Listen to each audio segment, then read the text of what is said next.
I did not have sexual relations with that woman. That's the Muppet Show! I never told anybody it's a lie.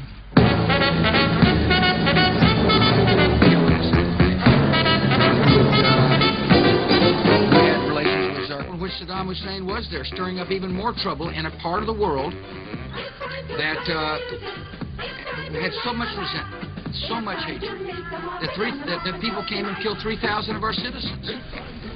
What did Iraq have to do with what? The attack on the World Trade Center. Nothing. The Muppet Show tonight. Why do we always come here? I guess we'll never know. It's like a kind of torture to have to watch the show.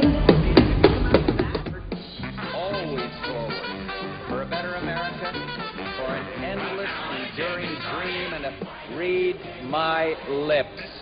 No new taxes. Celebrational, motivational. This is what we call the Muppet Show.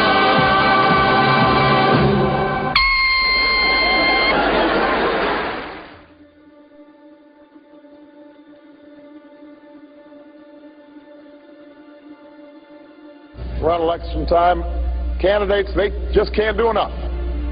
They'll promise you anything. They'll give you a long list of proposals. They'll even come around with TV crews in tow and throw back a shot and a beer.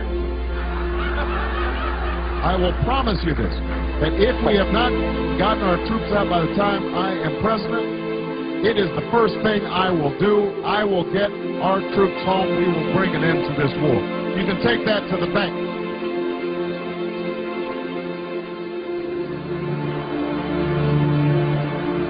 Different things that you could do early pertaining to executive orders. Right. One of them is to shut down Guantanamo Bay.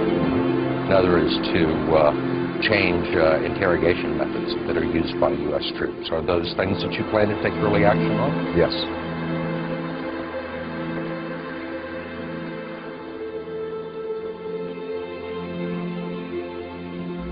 But if those same candidates are taking millions of dollars in contributions from the PACs and the lobbyists, ask yourself, who are they going to be toasting once the election's over?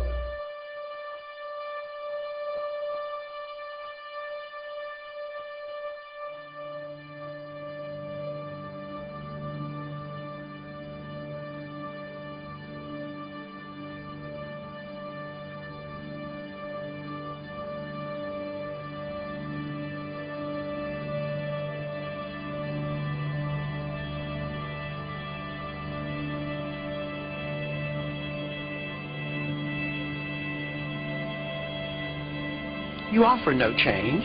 You have the same foreign policy. You want more troops in Afghanistan. You're not talking about only going to war with a declaration.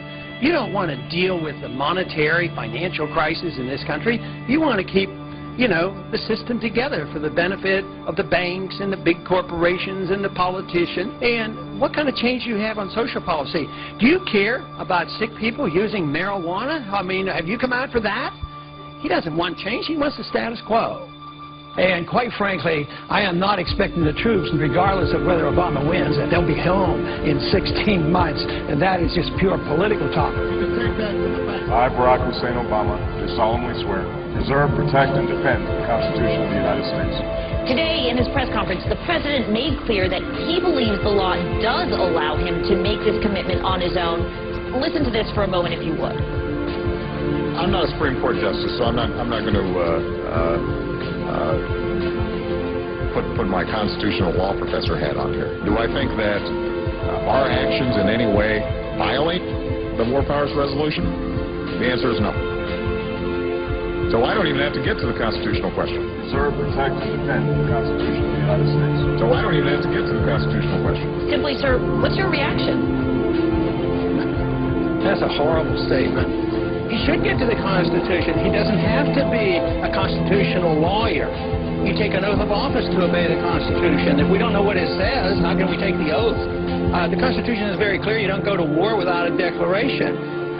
you sit down with your attorneys and tell you what you have to do, but obviously the President of the United States has to do what's in the best interest of the United States to protect us. This idea of going and talking to attorneys totally baffles me.